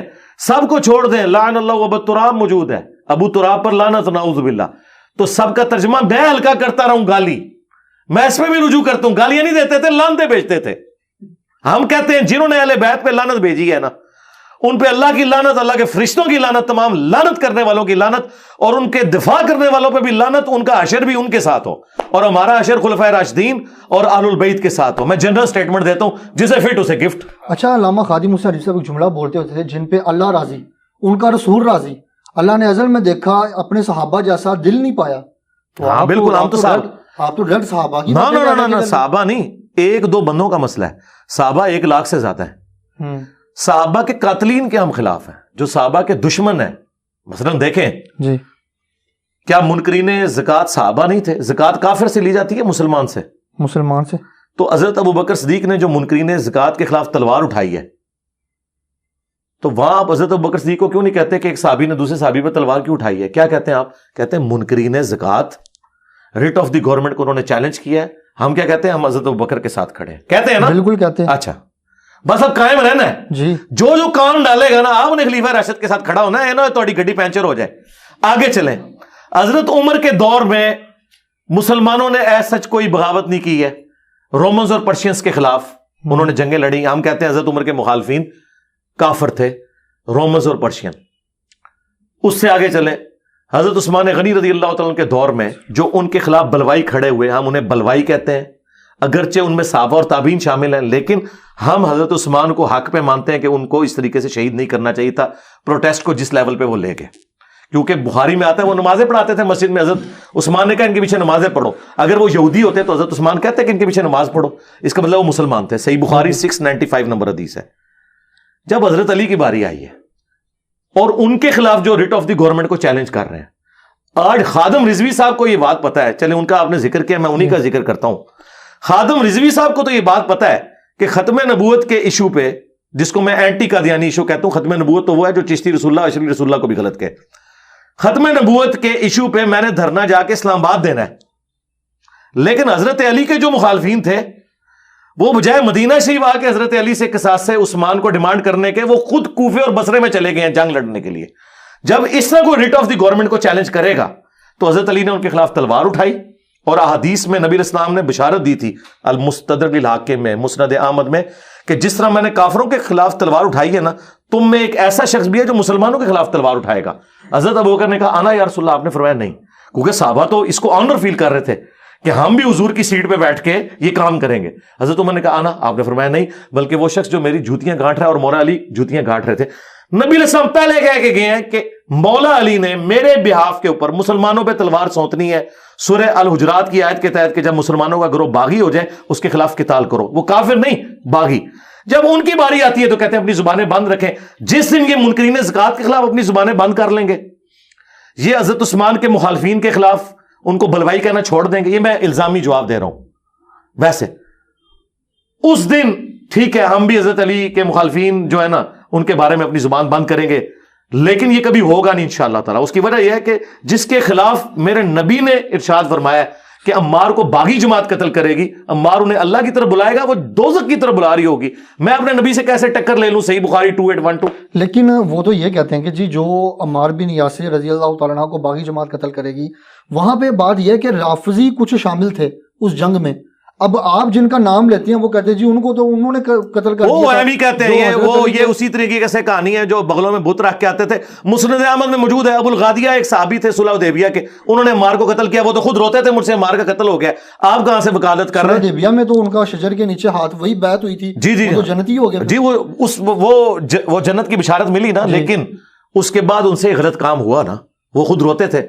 کاش جو آپ مجھے مشورہ دے رہے ہیں آپ بھی ابو الغادیہ کو تسلی دیتے کہ حضرت کیوں رو رہے ہیں, آپ تو صحابہ شجرہ میں ہیں. لیکن وہ روتے تھے کہ چونکہ حضور نے فرمایا کہ عمار کا قاتل اور مال لوٹنے والا جہنم میں ہے, وہ روتے تھے کہ میرے اوپر یہ وعید فٹ ہو جائے گی. لیکن آپ ایک حدیث بیان کرتے ہیں, مجھے وہ ایگزیکٹ یاد نہیں ہے, اس کے اندر ایک جملہ ہے کہ وہ جب سر لے کر آتا ہے تو لوگ کہتے ہیں کہ ایک بندہ کہتا ہے میں نے قتل کیا, دوسرا بندہ کہتا ہے میں نے قتل کیا. اب شبہات تو یہ پیدا ہو گیا. نہیں, شبہات نہیں پیدا ہوئے, وہ ایک جھوٹ بول رہا تھا نا انعام لینے کے لیے. وہ نام لینے آئے تھے نا. تو آپ کو کیسے پتا؟ نہیں, وہ یہ دنیا میں ایسا ہی ہوتا ہے کہ جب آپ حکمران کے سامنے, اب مجھے بتائیں آپ کے سامنے کو عمار بن یاسر کا سر لے کے دو بندے آئے, نعوذ باللہ, آپ تو بھی نعوذ باللہ پڑھ رہے ہیں. اس نے نہیں نعوذ باللہ پڑھا جس کے سامنے وہ سر لے کے آئے تھے, اس کو بھی نعوذ باللہ پڑھنا چاہیے تھا نا. تو وہ ایک کہہ رہا ہے کہ سر میں نے مارا ہے, دوسرا کہہ رہا ہے میں نے مارا ہے. تو وہاں نعوذ باللہ پڑھنے والے ہمارے اسکول آف تھاٹ کے لوگ موجود تھے, عبداللہ بن عمر بن عاص. انہوں نے کہا کہ ایک دوسرے پہ ہی پھینکو, یہ جو حضرت معاویہ سے تمہیں نام لینے آئے ہو تم ایک دوسرے پہ ڈال دو, کیونکہ حضور نے فرمایا تھا عمار کو باغی جماعت قتل کرے گی اور عمار کا قاتل اور مال لوٹنے والا جہنم کی آگ میں ہے. یہ تو جہنم کما رہے ہو, تم انعام لینے آئے ہو, اللہ نے تو جہنم میں پھینکنا ہے جس نے عمار کو مارا ہے. تم بہتر یہ ہے کہ دوسرے پہ الزام لگاؤ, انعام لینے آئے تھے, انہیں تو پتہ ہی نہیں تھا کتنا سینسٹیو میٹر ہے. اچھا, عبداللہ بن عمر عاص کے بارے میں بھی آپ کبھی کہتے ہیں جی وہ حضرت علی نے ان پہ قنوت نازلہ پڑھی, وہ عمر بن عاص پہ. عبداللہ بن عمر بن عاص جو ہے نا وہ تو الحمدللہ شیعہ علی تھے, ان کے بیٹے. ہاں ان کے بیٹے, ان کو تو سمجھ آ گئی تھی نا. ان کے بارے میں تو مسلم شریف میں 4776 نمبر حدیث ہے کہ ایک بندہ کہتا ہے کہ آپ ہمیں کہہ رہے ہیں امیر اطاعت کی کرو امیر کی, اور آپ کے چچا کا لڑکا معاویہ ہمیں کہتا ہے ہم حرام خوری کریں, لوگوں کو ناحق قتل کریں, ہم اللہ کی بات مانیں سورہ نساء آیت نمبر 29, یا آپ کے چچا زاد کی بات مانے. تو وہ سر جھکا کے تھوڑی دیر بعد کہتے ہیں کہ معاویہ کی اطاعت کرو ان کاموں میں جس میں اللہ اس کے رسول کے مطابق چلائیں, اور جس میں وہ خلاف چلیں تم اس کی مخالفت کرو. عبداللہ بن عمر بن عاص تو ماشاء اللہ تعالیٰ پوری گیم سمجھ گئے ہوئے تھے. انہوں نے کوئی میری ویڈیو نہیں دیکھ کے یہ بات کی. اگر انہوں نے ان لوگوں کی ویڈیوز دیکھی ہوتی تو کہتے ہیں کہ صحابہ کے بارے میں زبان بند کرو, کیونکہ وہ سوال کرنے والا تابعی تھا. لیکن انہوں نے کہا, ان کو پتا چل گیا ابھی کام ڈلا ہوا ہے. یہ اگر حضور نے اپنی بیٹی کے بارے میں کہا کہ میری بیٹی فاطمہ بھی چوری کرے اس کے ہاتھ کٹیں گے, تو باقی کسی کی کیا مجال ہے؟ یہ بات کدھر جائے گی؟ خدا نے ازل میں دیکھا اپنے نبی کے ساتھیوں جیسا دل نہیں پایا, تو پھر یہ بات کدھر چلے جائے گی اگر ہم یہ چیزیں کریں گے؟ وہ ساتھی ہم مانتے ہیں نا، حضرت ابوبکر، عمر، عثمان و علی مہاجرین ساتھی ہیں نا جی، یہ ساتھی ہیں نا، تو وہ قرآن نے بتا دیا کہ ساتھی 3 قسم کے ہیں. ٹھیک ہے، قرآن جی سورہ توبہ کی آیت نمبر 100، 101 اور 102 کہ نبی اسلام کے جو ساتھی ہیں وہ 3 قسم کے ہیں. والسابقون الاولون من المہاجرین والانصار، جو سبقت لے گئے شروع میں جو اہل ایمان تھے، مہاجرین میں بھی اور انصار میں بھی. دوسرا فرمایا پکے منافق ہیں لیکن نمازیں پڑھتے تھے، جنہیں تم نہیں جانتے اللہ انہیں جانتا ہے، ایسے پکے منافق ہیں. وہ تو چھوڑ دیں، وہ ہمیں نہیں پتا، ساتھیوں میں ہیں، قانوناً وہ بھی صحابی ہیں. قانون اس لیے صحابی ہیں کہ ہمیں پتہ نہیں ہے نا، ہم تو انہیں ظاہر ہے. آپ مجھے بتائیں ایک بندہ حضور کے پیچھے نماز پڑھ رہا ہے تو آپ اسے کافر تو نہیں سمجھیں گے، مسلمان نہیں سمجھیں گے نا، اس زمانے میں صحابی ہوگا، بریلوی دیوبندی اہل حدیث شیعہ تو نہیں ہے. اور تیسرا فرمایا ملے جلے اعمال کرنے والے ہیں، اللہ تعالیٰ ان قریب انہیں دیکھے گا. تو یہ ملے جلے اعمال کرنے والے ہیں. قرآن میں 3 کیٹیگریز ہیں، یہ پکڑ کے سب پہ رضی اللہ عنہ لگاتے ہیں. قرآن نے رضی اللہ عنہ اور رضوا عنہ انہیں کہا ہے کہ جو سابقون الاولون اور احسان سے ان کی پیروی کرنے والے ہیں، جو ان کے قاتلین ہیں وہ کیسے رضی اللہ عنہ ہو جائیں گے؟ لیکن اب دیکھیں نا، آپ کیسے فیصلہ کر سکتے ہیں اس چیز کا؟ ہم نے نہیں فیصلہ کیا، اللہ کے نبی کر گئے نا فیصلہ. آپ نے فرما دیا کہ عمار حق پہ ہوگا جی، وہ جنت کی طرف بلا رہا ہوگا، مخالف جماعت جو ہے وہ باطل ہوگی.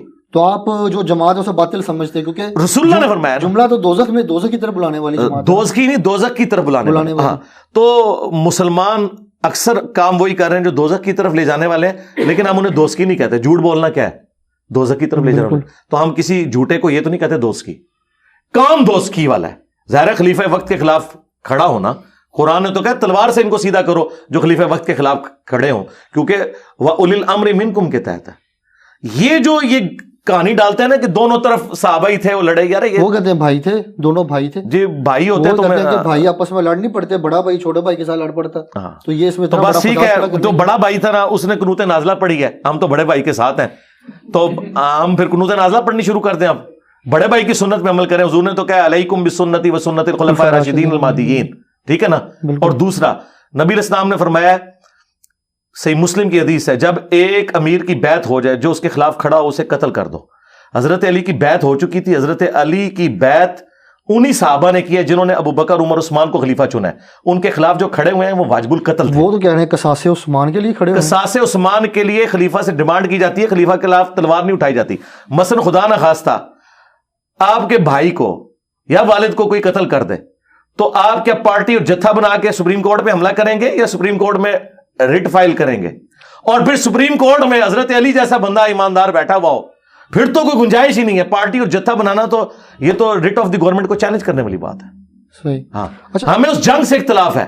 صرف وہ یہ کرتے نا قانون ہاتھ میں نہ لیتے، جس طرح حضرت عثمان کے مخالفین نے قانون ہاتھ میں نہیں لیا تھا، صرف گھیراؤ کیا تھا، پھر بعد میں انہوں نے ایکٹیویٹی پرفارم کی. جب تک وہ ٹھیک تھے ہم انہیں ٹھیک مانتے ہیں کہ یار ان کا احتجاج تھا، حضرت عثمان نے بھی نہیں روکا کیونکہ وہ صحابہ تھے. اس میں کئی صحابہ جو ہیں وہ اصحاب شجرہ میں شامل تھے، وہ صحابہ تھے. لیکن جب انہوں نے قتل کیا ان میں سے کسی بندے نے تو وہ ایکٹیویٹی غلط ہو گئی. کیا اس بندے کو کوڈ کیا گیا کہ وہ بندہ کون تھا؟ نہیں، ظاہر ہے کہ معلوم تھا. میرے بھائی آج کے زمانے میں جب سی سی ٹی وی کیمرے ہیں تو قاتل کا پتہ نہیں چلتا، اس زمانے میں تو پتہ ہی نہیں چلتا. پوری جماعت کو تو نہیں مارا جا سکتا. اچھا، یہاں پر ایک اور بڑا حفاظت کرنے والے معلوم ہے کون تھے، حسن و حسین تھے. اچھا، یہاں پہ جتنی ویڈیوز آپ ہی ہم دیکھتے ہیں، ایک فیل ہوتا ہے کہ جیسے نا کوئی رافضی بیٹھ کے نا اپنے اسٹیج کے اوپر لگا ہوا ہے، اور یہ ایک فیلنگ ایک آتی ہے کیونکہ جب باغ فدق کی بات آتی ہے، آج سے 6 سال پہلے آپ نے کہا تھا کہ میں ایک کلپ بناؤں گا اور جیسے میں پورا ڈیٹیل سے سرچ کر کے چیز نکال کے لاتا ہوں، میں 4-5 گھنٹے 6 گھنٹے کا کوئی کلپ بناؤں گا. وہ 6 سال گزر گئے ہیں. آپ نے 2 الگ باتیں، آپ نے بات کر دی رافضیوں والی، ایک بات کر دی ناسبیوں والی. ایک بات پہ رہے نا، لیکن دیکھیں نا، میں تو نہ رافضی ہوں نہ ناسبی ہوں. میں تو الحمدللہ اہل سنت کے منہج پہ ہوں، کتاب و سنت کا ماننے والا ہوں اور اسی کو لے کے آگے چل رہا ہوں. اب یہ رہ گیا کہ میں کوئی رافضیوں والی بات کرتا ہوں. رافضیوں والی بات اس دن ہوگی جب میں کوئی ایسی بات کروں جو قرآن بخاری مسلم میں نہ لکھی ہو. اور اگر قرآن بخاری مسلم میں لکھی ہوئی ہے تو رافضی تو قرآن بخاری مسلم ہوا، میں کہاں سے ہوا؟ میں تو صرف ایک لے مین کی طرح اس میں سے بیان کرتا ہوں. اچھا، باغ فدق کا آپ نے کہا تھا کہ میں 6.5 سال پہلے راؤنڈ اباؤٹ آپ نے کہا تھا کہ میں پورا ڈیٹیل کلپ بناؤں گا. ہاں جی، ضرورت ہی نہیں پڑی نا. آپ ایک بات سے کیسے مائنس کر سکتے ہیں کہ جی وہ مینیجریل ایشو تھا، مینیجریل ایشو کی وجہ سے ایسا ہو گیا، اتنا بڑا فرقہ لانچ ہو گیا، اتنا بڑا فرقہ بن گیا؟ وہ اس کی وجہ سے نہیں لانچ ہوا، وہ آپ کے ماموں کی وجہ سے لانچ ہوا ہے. ہاں، یہ ذہن میں رکھیے گا. یہ جو شیعہ فرقہ ہے یہ بائی پروڈکٹ ہے ناصبیوں کی. جب شیعہ نے علی پہ مظالم ہوئے بنو امیہ کے دور میں, حضرت علی پہ لعنتیں کی گئیں, تو وہ غصہ جمع ہوتے ہوتے ہوتے یہ اینڈ رزلٹ نکلا. جس طرح میں آج آپ کو بتاتا ہوں کہ آپ کے ایکس آرمی چیف نے جاتے ہوئے آخری تقریر کی ہے کہ 70 سال سے فوج قربانیاں دے رہی ہیں, لیکن دنیا میں سب سے زیادہ گالیاں ہماری فوج کھاتی ہے, باوجود اس کے کہ سب سے زیادہ قربانیاں ہم لوگ دیتے ہیں. تو انہوں نے کیا کہا کہ اس کی ریزن یہ تھی کہ ہم پالیٹکس میں دخل دیتے تھے, اب ہم نہیں دیں گے. یہی کہا نا انہوں نے. تو انہوں نے ایک ریزن بتائی کہ یہ ایک دن میں نہیں ہوا, 70 سال کا غصہ جمع ہوا ہے, جو اینڈ میں آج اس حالت میں نکلا ہے کہ اس وقت پاکستان کی کوئی پولیٹیکل جماعت 2 بول ہمدردی کے فوج کے لیے بولنے کے لیے تیار نہیں ہے. اس کی وجہ ان کی پالیسیز ہے پیچھے کی. اب انہوں نے ٹھیک کیا نا, تو اب ذرا رکو, ذرا صبر کرو, آگے چلو, اتنی جلدی تو نہیں ہوگا. تو یہ جو اس وقت اینٹی فوج بیانیہ آیا ہے نا, یہ بائی پروڈکٹ ہے اس کا جو انہوں نے لچ تل کے رکھا 70 سال تک پالیٹکس میں. اب یہاں پہ ہے, جب یہ لچ تل کے رکھے گی بنو امیہ 60 سال تک ممبروں پہ حضرت علی پہ لعنت کروائے گی, تو اس کا اینڈ رزلٹ پھر یہ نکلے گا کہ رفضیت کا فتنہ اٹھے گا. تو پھر اب آپ صبر کریں گے, آپ طریقے سے آپ نے اس مقدمے کو لے کے چلنا ہے. اس مقدمے کو لے کے چلیں گے اور ان کو بتائیں گے کہ یہاں پہ معاملہ مس ہینڈل ہوا, یہاں پہ آپ کا موقف غلوب پہ مبنی ہے, جس طرح ہم نے بتایا. ہماری اس پلیٹ فارم کے ساتھ کتنے لوگ اٹیچ ہیں. آپ باغ فدق کی بات کریں, لفظ فدق ہوتا ہے زبر کے ساتھ, فدق نہیں فدق, ہاں یہ یاد رکھنا ہے. یہ مولوی والی غلطی نہیں نکالی, میں چاہ رہا ہوں کیونکہ ایک پلیٹ فارم ہے, ایک اچھی بات لوگوں تک چلے. یہ باغ فدق کا یا جاگیر فدق بیسیکلی اس کا جو ایشو ہے نا, اس کو میں نے to cut the story short یہ کیا تھا کہ at the end of the day سیدنا علی رضی اللہ تعالیٰ عنہ بقول شیعہ کے امت کے وسیع تر مفاد میں اس فیصلے پہ خاموش ہو کے ایکسپٹ کر لیتے ہیں اسے, اور بقول اہل سنت کے وہ اس فیصلے کو درست سمجھتے ہوئے ایکسپٹ کر لیتے ہیں. دونوں نے یہ مان لیا کہ ایکسپٹ کر لیا. کس نے؟ مولا علی نے. اب مولا علی نے ایک فیصلے کو ایکسپٹ کیا, پوری زندگی انہوں نے حضرت ابوبکر یا حضرت عمر کے ساتھ اس معاملے میں کوئی لڑائی نہیں کی. تو آج 1400 سال کے بعد جو ایشو پہلے ریزالو ہو چکا تھا اس کو دوبارہ سے اٹھانے کی ضرورت نہیں ہے. اب اس پہ ہمارے پہ اگر کوئی آرگومنٹ کرتا ہے نا کہ صحابہ کرام کی جو جنگیں ہوئی تھی اس کو کیوں آپ اٹھاتے ہیں, اس لیے کہ وہ ریزالو نہیں ہوئی تھی, کیونکہ حضرت علی نے کہا ہے کہ قیامت کے دن معاویہ اور میرے درمیان فیصلہ ہوگا. میں نے معاویہ کو معاف نہیں کیا, لیکن ابو بکر عمر کے کیس میں حضرت علی نے ان کی خلافت کو ایکسیپٹنس دی ہے. جس سے مولا علی کی دوستی ہے یعنی ابو بکر عمر, ہماری قیامت تک اس سے دوستی ہے, چاہے ان کے اینڈ سے کوئی زیادتی بھی ہوئی ہو بقول روافظ کے, یا ان کا فیصلہ 100% درست ہو بقول اہل سنت کے, تب بھی اینڈ رزلٹ یہ ہے کہ حضرت علی نے کمپرومائز کیا, ہم کمپرومائز کرتے ہیں. اس میں سے نکالنے کی کوئی فائدہ نہیں ہے. نہیں, یہاں پر آپ نے ایک وہ کوٹ کی تھی, میرے ذہن میں آ رہی ہے کہ باغ فدق کا جو واقعہ آئی تھنک سو بان ابی یاش ایسا نہیں, وہ تھا حضرت فاطمہ کی شہادت. ہاں, وہ تو جھوٹ ہے نا. تو وہ شیعہ کے بہت بڑے عالم, انہوں نے 40 ریفرنس دائر کیے ہوئے ہیں. کوئی 40 ریفرنس نہیں, وہ آپ ریفرنس کھول کے پڑھیں, مجھے بتائیں اس میں کون سی حدیث کی کتاب میں ریفرنس ہے. وہ کہتے ہیں ساری آپ کی کتابیں. نہیں, میری کتابیں نہیں, میں تو کسی بابے کو سمجھتا نہیں ہوں. میری کتاب وہ ہوگی بخاری سے نکالیں, مسلم سے نکالیں, ٹھیک ہے. انہوں نے نکالا ہے مصنف ابن ابی شیبہ سے, وہ تو میں پہلے ہی بیان کر چکا ہوں. ان کی یوٹیوب پہ پیدائش سے پہلے میں نے وہ ساری روایتیں بیان کی ہیں. اس میں کہاں لکھا ہے؟ اس میں صرف اتنا ہے کہ حضرت عمر نے یہ کہا تھا کہ اگر فاطمہ تمہارے گھر پہ کوئی میٹنگ ہوئی خلافت کے حوالے سے تو میں اسے آگ لگا دوں گا. ٹھیک ہے. ہم نے یہ کہا تھا کہ یہ ان کی طبیعت کی سختی تھی, انہیں جملہ نہیں بولنا چاہیے تھا نبی علیہ السلام کی بیٹی کے لیے. لیکن اس سے یہ کیسے ثابت ہو گیا کہ انہوں نے آگ لگا دی ہے؟ وہ جو آگ لگا دی ہے نا, وہ تو اس طرح, وہ تو کئی بار بندہ اپنی بیوی کو کہتا ہے کہ میں تجھے چھوڑ دوں گا, اور بیوی کہتی ہے کہ میں تمہیں نبڑ لواں گی. اس کے بعد پوری زندگی ہنسی خوشی وہ رہتے ہیں. اس کا یہ مطلب تو نہیں طلاق ہو گئی ہے, کچھ ہوا تو نہیں نا. جو ہونے والا ہے نا, یہ نکالتے ہیں تاریخ کی جھوٹی کتابوں سے. ابان بن ابی عیاش, جس کو امام مسلم نے لکھا ہے, کذاب ہے, ٹھیک ہے. علامہ جو خوئی تھے انہوں نے بھی کہا ہے کہ یہ ضعیف ہے. انہوں نے, بلکہ اب تو کئی شیعہ کے بڑے علماء بھی اس چیز کو مانتے ہیں. لیکن at the end of the day میں ان ساری روایتوں کہتا ہوں سائڈ پہ رکھیں. کیا حضرت علی کسی ایسے خلیفہ کے ساتھ کمپرومائز کر سکتے تھے جس نے ان کی بیوی کو قتل کیا ہوا تھا, اور اس سے بڑھ کے اس خلیفہ کو اپنی بیٹی دے دیں؟ اسی بیوی کی بیٹی ام کلثوم, جس کی ماں کو بقول ان کے حضرت عمر نے قتل کیا تھا, وہ کیسے عقد میں دیں گے؟ اور یہ شیعہ بھی مانتے ہیں کہ ام کلثوم عقد میں دی ہوئی تھی, وہ مانتے ہیں. وہ کہہ رہے ہیں زبردستی ہوئی ہے. جی زبردستی ہوئی ہے, تو میں کہتا ہوں پھر حضرت علی شیر خدا تو نہ ہوئے, بات تو ختم ہو گئی. وہ پھر کہتے ہیں کربلا کے اندر بھی تو امام حسین علیہ السلام کے ساتھ ظلم ہوا ہے نا, نہیں وہاں پہ بھی ہو سکتا ہے. نہ, یہ دو باتیں الگ ہیں. حضرت علی علیہ السلام شیر خدا, ٹھیک ہے, بالکل کوئی شک نہیں. تو وہ حضرت علی کے اوپر کربلا کیوں نہیں ہوئی کہ وہ لڑتے اور شہید ہو جاتے؟ نہیں ہوئی نا. یہ تو ان کے لیے سوال ہے نا. جی سوال ہے نا, ٹائم قیامت تک جواب دو کہ حضرت علی نے کربلا کیوں نہیں بنوائی اپنے لیے ابو بکر عمر سے لڑائی کر کے. اس کا مطلب یہ ہے کہ وہ اس کو صحیح سمجھتے تھے جو انہوں نے کیا. حضرت حسین علیہ السلام کی شہادت اس بات کا ثبوت ہے کہ وہ سسٹم کو صحیح نہیں سمجھتے تھے. یہی تو ہم کہہ رہے ہیں, جہاں سسٹم صحیح ہے وہاں درست ہے. یہاں پہ جہاں تک صلح حسن کا تعلق ہے, اس کی وجہ سے جو اہل سنت نے پلی لی ہوئی ہے وہ بھی بالکل غلط ہے, اور جو شیعہ کا موقف ہے وہ بھی بالکل غلط ہے. اہل سنت کی پلی یہ ہے کہ صلح حسن کا مطلب یہ ہے کہ حضرت حسن نے حضرت میر معاویہ کو لیجیٹمائز خلیفہ مان لیا. نہیں, انہوں نے امت کے مفاد میں ان کے ساتھ صلح کی شرائط کے اوپر. لیکن صلح تو کی نا, جن کے ساتھ جنت کا شہزادہ صلح کر رہا ہے. جی ہاں, جنت کا شہزادہ صلح کر لے, ہماری صلح ہی ہے الحمدللہ. میں حسینی ہوں نا, تو حسین نے حضرت معاویہ کے 20 سال میں کوئی تلوار نہیں حضرت حسین نے اٹھائی معاویہ بن ابی سفیان رضی اللہ تعالیٰ کے خلاف. ہماری صلح ہے. لیکن جب وہ صلح کرنے والا اپنی صلح کی شرط توڑ دے پھر کیا ہوگا؟ تو وہ شرط جب ٹوٹی, شرط کیا تھی کہ اپنے بعد تم امت کو شورا پہ چھوڑو گے. انہوں نے اپنے بیٹے کو نامزد کیا, حضرت حسین علیہ السلام میدان جنگ میں اترے. ٹھیک ہے, یہ اس پوری بات کو سمجھیں. جہاں تک صلح تھی وہاں تک صلح, اور وہ بھی اس صلح کا بھی عالم ہے. وہ تو کہتے ہیں بیٹا اپنی مرضی سے ہی اس نے سارے یہ پوری بات تو مکمل ہو لیں میرے بھائی.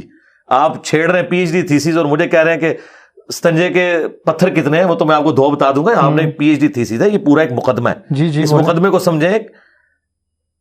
تاریخ ابن کثیر میں حضرت حسین ابن علی کا خط ہے جو معاویہ ابن ابی سفیان کے نام انہوں نے لکھا ہے کہ میں اللہ سے ڈرتا ہوں کہ میں اللہ کو کیا منہ دکھاؤں گا کہ شریعت کے خلاف جو تیرے دور ملوکیت میں کام ہو رہے ہیں اور میں خاموش ہوں, اس طرح کا پروٹیسٹ نہیں کر رہا. میں اپنے بھائی کی صلح پہ آج بھی قائم ہوں, لیکن جو تم نے میرے بھائی کے ساتھ کمٹمنٹ کیا اسے پورا کرنا. اس میں ایک کمٹمنٹ یہ تھی کہ مرنے کے بعد امت کو شورا کے حوالے کرو گے, وہ اس نے کمٹمنٹ پوری نہیں کی. اس لیے حضرت حسین ابن علی میدان عمل میں نکلے, پھر حضرت حسین ابن علی شہید ہوئے.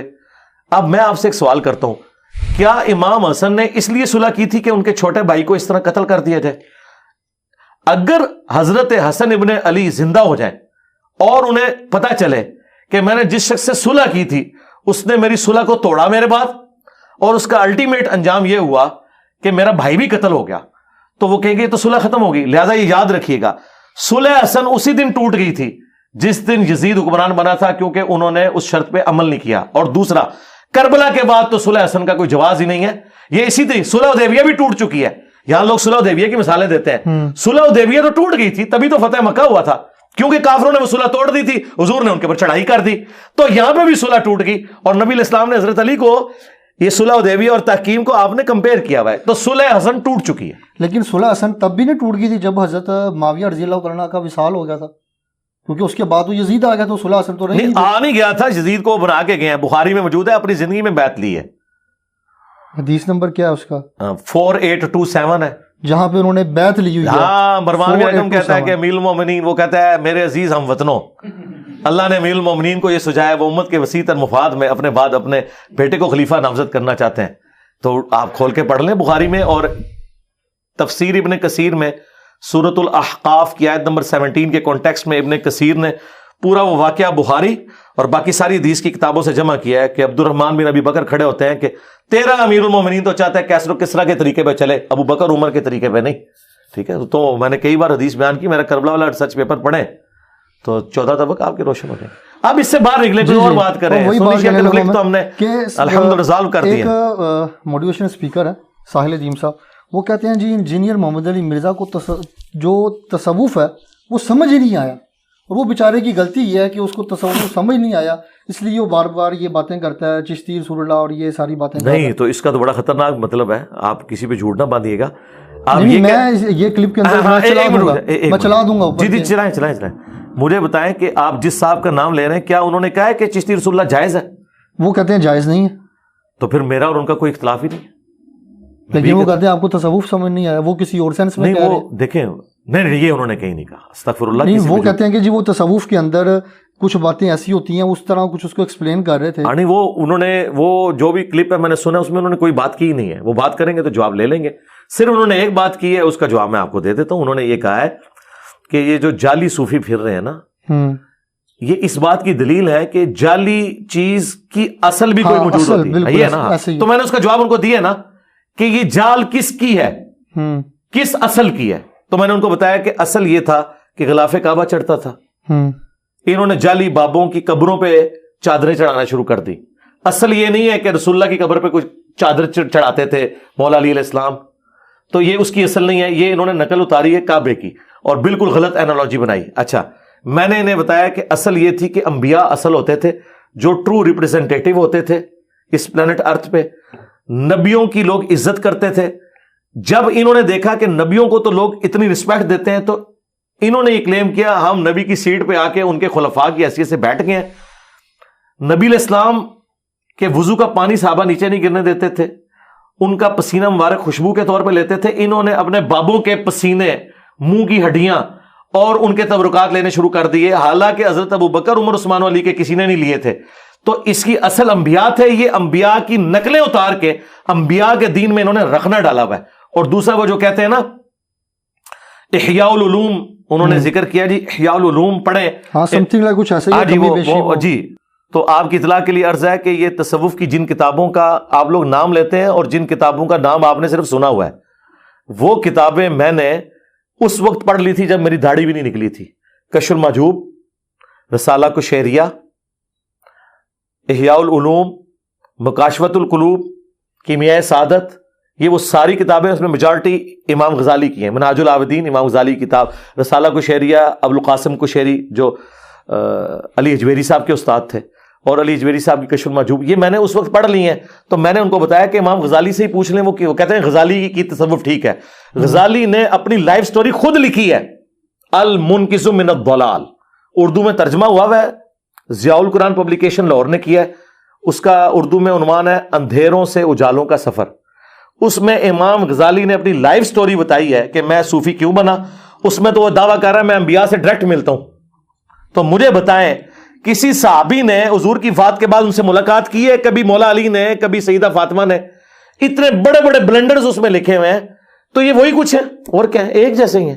اچھا, یہاں پر ایک بات اور بھی ہے کہ وہ نا پورٹلز کی ایگزامپل دیتے ہیں قرآن پاک سے کہ وہ ذوالقرنین ڈوبتے ہوئے سورج کے مقام پر گئے کالی جگہ پہ, تو وہ تو ہول ہوتا ہے. مطلب کیا قرآن پاک میں نہیں اس طرح ہے ہی نہیں. وہ میرے بھائی وہ تو قرآن لٹریچر کی زبان میں بات کرتا ہے. جیسے آپ ساحل سمندر پہ غروب ہوتے ہوئے دیکھتے ہیں سورج, تو وہ لگتا ہے اٹ سیمز لائک دیٹ. وہ کہتے ہیں جی آسمان قیامت ان کے کہنے سے کچھ نہیں ہوگا, دروازے ہو جائے گا تو وہ قیامت الدین ہوگا نا. ٹھیک ہے, لیکن دروازے کچھ ہیں تو دروازے جی ہے نا. تو اس سے کیا ہوتا ہے, وہ پورٹلز کیا ہے. نہیں اس طرح نہیں نا کریں کہ ادھر سے آپ کوئی چیز اٹھائیں دوسرے.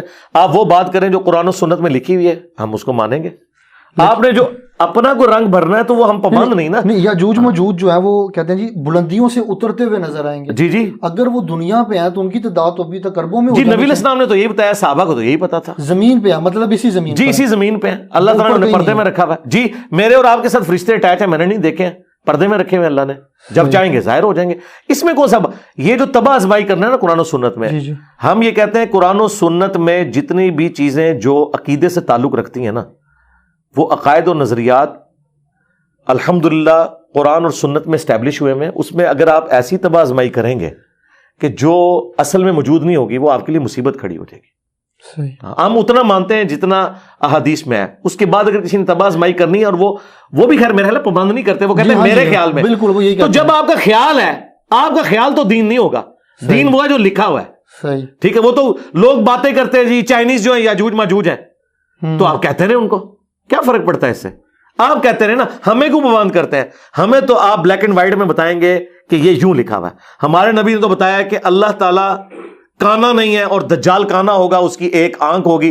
یہ فزیکلی ایک بندہ ہے جس نے سامنے آنا ہے, اور بخاری مسلم میں احادیث اس پہ گواہ ہے. اگر آپ کہتے ہیں یہ کوئی بندہ نہیں ہوگا, کسی سسٹم کا نام ہے, ہم کہتے ہیں سسٹم کا ریپریزنٹیٹو ضرور ہے لیکن بندہ تو ہے وہ. لیکن وہاں ایک حدیث بھی ہے کہ صحابہ وہ ساحل کے کنارے لگتے ہیں تو وہ دجال کو دیکھتے ہیں. ہاں تو ٹھیک ہے, تو بھی تو وہ ساحل کنارے, تو وہ جا کے انہوں نے کہیں دوسرے پلانٹ پہ دیکھا تھا یا ادھر ہی دیکھا تھا زمین میں؟ لیکن ابھی تک تو دجال آیا ہی نہیں دنیا میں, اس میں وہ ٹائم نہیں, تو دجال تو پیدا ہوا ہے نا, ظاہر نہیں نہ ہوا. اچھا پیدا ہوا ہوا ظاہر نہیں. جی ساروں کا یہ عقیدہ ہے, یہی حدیث میں آتا ہے, سب کا یہ عقیدہ ہے. صحیح. ہاں جی. اچھا یہ ایک اور بڑا آج کل نا ایک مسئلہ بڑا چل رہا ہے کہ جو 75 کے نوٹ کے اوپر سر سید احمد خان کی تصویر ہے, حضرت نقشبندی صاحب نے اس کو پھاڑ کے کہا کہ یہ قادیانی ہے. تو میرا ہی یہ پوائنٹ آف ویو ہے کہ اتنے علماء بیٹھے ہوئے ہیں, تو 75 کے نوٹ کے اوپر ایک قادیانی کی تصویر کیسے لگا دی گئی؟ اور پھر یہاں پہ وہ آپ لوگوں کو بھی کرتے ہیں کہ جی اس دور میں جیسے سر سید اپنے قائد سے باہر نکلا تھا, ایسے انجینئر محمد علی مرزا. یار ابھی دولارا سوال کر رہے ہیں نا, ایک جگہ بات اور دوسرے نہیں, بات اور نہیں نا. ایک بات جو آپ پہلے 75 کے نوٹ پہ رہے نا, پھر 100 کے نوٹ پہ بھی آ جاتے ہیں. ہاں جی 75 کے نوٹ والی بات کر لیں, پھر اگلی بات چلیں. دیکھیں 75 کے نوٹ کے اوپر اگر سر سید احمد خان کی تصویر آئی ہے اور آپ جس مولوی کا نام لے رہے ہیں اس نے کہا قادیانی ہے, آپ مجھے بتائیں آج سے پہلے, اس مولوی سے پہلے کسی نے سر سید احمد خان کو قادیانی کہا ہے؟ آپ نے کبھی سنا ہو؟ میں نے سنا نہیں ہے. تو اس کا مطلب یہ ہے کہ اس کی اختراع ہے. اس سے پوچھیں کہاں لکھا ہوا ہے کہ وہ قادیانی ہے, کہاں لکھا ہوا ہے؟ ہاں وہ نیچری تھا, یعنی نیچر کا ماننے والا, معجزات کا منکر تھا, یہ سب کچھ تھا. علی گڑھ یونیورسٹی انہوں نے بنائی, محمد علی جناح اور ڈاکٹر اقبال دونوں ان کی تعریف کرتے تھے. تو اس سے کہ تھوڑی جرت کرے اور یہ کہیں کہ محمد علی جناح اور ڈاکٹر اقبال, جن کے اشعار ان کے خادم رضوی صاحب بھی پڑھتے تھے, یہ بھی قادیانی نواز تھے, کیونکہ یہ تعریفیں کرتے تھے سر سید احمد خان کی. کیونکہ آپ لوگ تو ہمیں یہی پڑھاتے ہیں کہ کسی کے کفر میں شک کرنے والا بھی کافر, اس کو پروموٹ کرنے والا بھی کافر, اور اس میں شک کرنے والا بھی کافر. تو پھر صرف اس طرح نہ وہ محمد علی جناح پہ بھی آئے, جو کئی لوگ کہتے ہیں وہ شیعہ ہیں, تو آئے ان کے اوپر بھی. یار ان چیزوں سے باہر نکلیں, جس کی جو کنٹریبیوشن ہے اس کو ایکسیپٹ کریں. سر سید احمد خان سے میرے بہت زیادہ اختلافات ہیں, جس طرح میرے احمد بریلوی اور شریف تھانوی صاحب سے اختلافات ہیں. وہ بھی من مانی تعویلات کرتا تھا قرآن کی اور احادیث کی, یہ لوگ بھی کرتے تھے. اگر یہ رحمت اللہ علیہ ہے تو وہ بھی کسی کا رحمت اللہ علیہ ہوگا. ٹھیک ہے نا جی. بات تو یہ ہے کہ جرم تو ایک طرف ہی ہے, یعنی ایک طرف کے لوگ اسے جرم مانتے ہیں, دوسرے اس کی تعریف کر دیتے ہیں. تو اس بنیاد کے اوپر اگر آپ نے تصویر ہٹانی ہے, اور اگلی بات, نہ علامہ اقبال کی داڑھی ہے اور نہ محمد علی جناح کی داڑھی ہے, تو بغیر داڑھی والوں کی تصویریں کیوں لگی ہوئی ہیں نوٹ کے اوپر؟ یہ میں پھکی اینٹی وینم الزامی جواب دے رہا ہوں. یہ ان چیزوں سے باہر نہیں. میں تو کہتا ہوں جس کافر نے بھی پاکستان بنانے کو کنٹریبیوٹ کیا ہے نا, کوئی حرج نہیں ہے کہ پاکستان کے نوٹ کے اوپر اس کی تصویر بھی ڈالی جائے, وہ اس کی کنٹریبیوشن ہے. عقائد وہ اپنے ساتھ لے گیا. پاکستانی فوج میں کئی کرسچنز ہیں جنہوں نے جان دی ہے پاکستان بچانے کے لیے. ہاں ہم ان کی آخرت کے حوالے سے کوئی ان کو سال ثواب یا دعائے مغفرت نہیں کر سکتے, لیکن یہ تو نہیں کہہ سکتے کہ ان کی پاکستان کے لیے کنٹریبیوشن نہیں ہے. آپ کو پتا ہے پاکستان تو جو سندھ اسمبلی ہے اس میں ایک کرسچن تھا جس کے ایک ووٹ کی وجہ سے یہ پاکستان کا حصہ بنا, اور اس نے پاکستان کے حق میں ووٹ دیا تھا. اگر وہ ادھر ووٹ دے دیتا تو یہ ادھر چلا جاتا. تو چھوڑ دیں یار, یہ ان چیزوں سے باہر نکلیں. یہ تو ایک فرقے کو نہیں, ان کو چھوڑیں, سر سید احمد خان کو چھوڑ دیں. کیا بریلوی اشرف تھانوی صاحب کی تصویر ماننے کے لیے 75 کے نوٹ پہ تیار ہوں گے؟ آمدار تھلے. اور دیوبندی جو ہے وہ احمد بریلوی کی تصویر ماننے کے لیے تیار ہیں. اور توڑے اپنے باویاں دی اتنی اوقات نہیں کہ انہوں نے کروڑا لوگ ایکسپٹ کرن, تو چھوڑ دو یار, کیا فرق پہنتا ہے. ٹھیک ہے. بہرحال ناظرین کرام, ہمارے ساتھ انجینئر محمد علی مرزا, ان کے اوپر جتنے الزامات لگائے گئے اور جہنمی اور جہلمی, ان سے کچھ گفتگو کی, اور کیا پوائنٹ آف ویو تھا جو بھی تھا کمنٹ باکس میں رہ کے ظاہر کریں. اور جتنے بھی معاملات, جتنی بھی اس کے کلپس بنیں گے آگے, اور اس میں جو کچھ بھی ہوگا, جو بھی آپ کی رائے کمنٹ باکس میں کریں, اپنا خیال کیے گا. اللہ حافظ. پاکستان زندہ باد, اسلام زندہ باد, پاک فوج پائندہ باد. جزاک اللہ خیر.